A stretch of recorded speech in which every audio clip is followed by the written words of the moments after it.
dari istri Verdi Sambo, pemirsa Pak Arman Hanis. Pak Arman, ketika peristiwa tembak-menembak itu terjadi, apa mungkin informasi yang disampaikan oleh Bu Putri kepada kuasa hukum, Pak?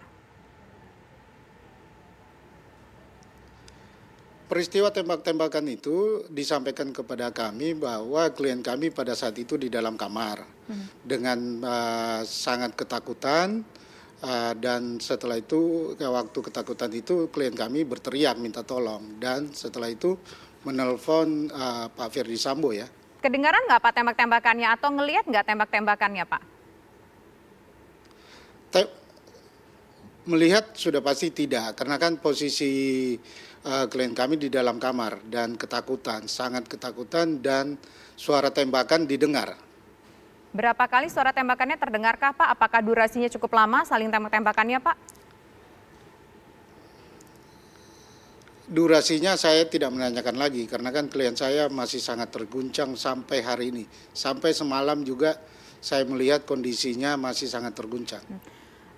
Dari keterangan Bu Putri, apa yang membuat Bu Putri ini menjadi begitu ketakutan, Pak?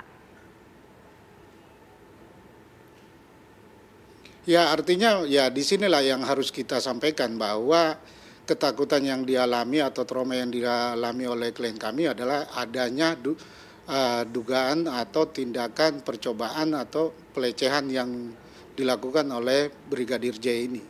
Itu yang disampaikan kepada kami. Apakah memang seorang ajudan itu begitu dengan leluasanya Pak untuk masuk ke dalam katakanlah bagian inti dari seorang rumah atasannya?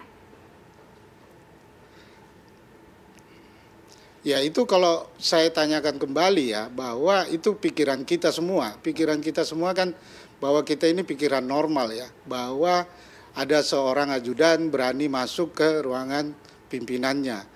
Ya, itu pikiran normal. Ya, saya nggak menyampaikan bahwa ada yang tidak normal di sini, tetapi itu pikiran normal kita semua, bahwa ada seorang ajudan berani masuk.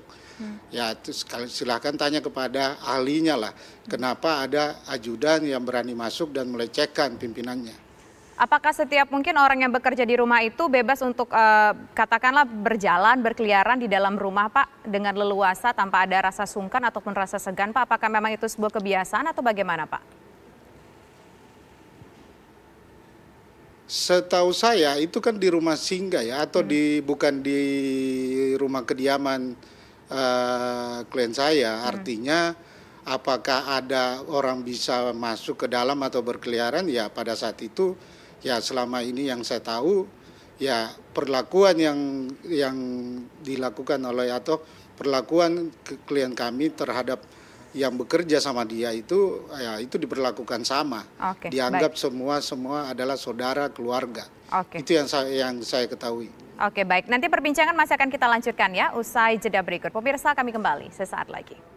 Saya ingin ke Pak Kamarudin selaku kuasa hukum keluarga Brigadir J. Pak Kamarudin tadi kalau nggak salah saya mendengar ada 2 kali menyatakan bahwa sebelum meninggal Brigadir J ini pernah diancam beberapa kali 1 bulan sebelumnya. Siapa sih yang ngancam dan apa sih masalahnya sampai Brigadir J ini diancam?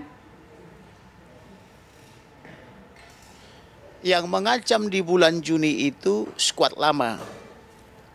Ancamannya itu nyata sehingga membuat almarhum Brigadir J ketakutan dan dia sudah yakin dia akan dihabisi sehingga dia pamitan kepada kekasihnya, menyampaikan permintaan maaf kali-kali lagi tidak sempat meminta maaf dan meminta mencarikan pria lain untuk menggantikan dia menikah karena dia akan dihabisi. Dan itu terulang lagi terakhir pada tanggal 7 Juli 2022. Skuad lama dia itu juga maksudnya satu tim bahwa atau dia gimana diancam Pak? lagi akan dihabisi. Bisa saya selesaikan, itu tanggal 7 Juli dia diancam lagi akan dihabisi atau dibunuh apabila naik ke atas. Lalu kekasihnya menanyakan siapa itu yang mengancam, skuad lama atau skuad baru. Artinya kekasihnya sudah mengetahui bahwa ada skuad lama, skuad baru. Lalu dijawab skuad lama.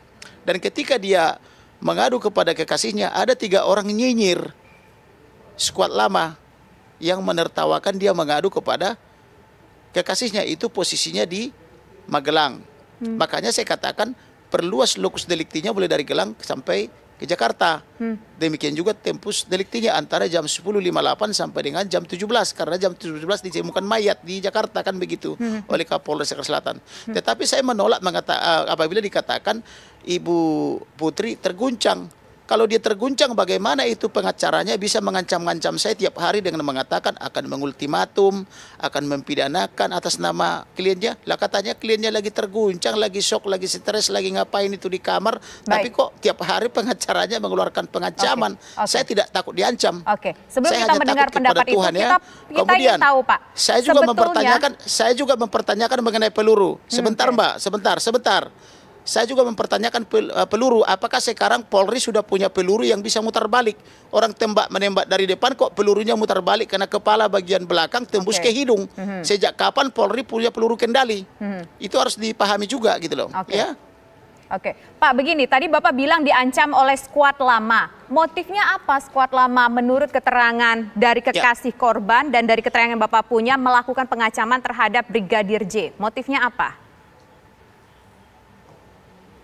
Jadi motifnya ini sudah lama iri karena almarhum ini kan terampil, dari Jambi terampil, kemudian ditempatkan di Pidum Subdit 3 Barreskrim Polri, kemudian oleh Bapak Ferdi Sambo selaku Dirti Pidum dibawa lagi menjadi ajudan karena keterampilannya dan kecekatannya, kemudian dia dipercaya sebagai ajudan melebihi yang lainnya sampai-sampai adiknya juga disukai oleh Bapak Ferdi maupun oleh Ibu sehingga yang lain iri sehingga membuat gesekan-gesekan untuk mengadu domba kan begitu sampai akhirnya di dalam pengancaman itu dikatakan Ibu Putri sakit gara-gara almarhum.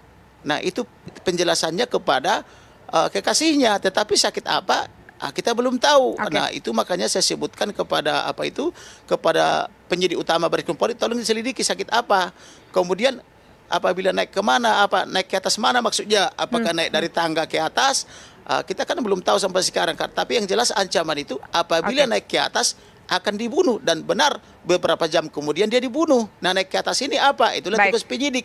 Yang jelas barang bukti dan buktinya udah kami serahkan kepada penyidik. Nah kemudian saya juga menolak apabila katakan tembak-menembak. Tembak-menembak kok yang kena kepala belakang sama kaki sama sama paha kiri bagian belakang. Kita dapat poinnya Pak. Gitu. Itu namanya main petak umpet kalau yang kena belakangnya gitu loh. Baik, terima kasih Pak Kamarudin atas waktu dan informasinya, dan terima kasih juga Pak Arman dan juga terima kasih Pak Susno. Sebetulnya perbincangan kita sangat menarik sekali, tapi waktu kita sangat terbatas.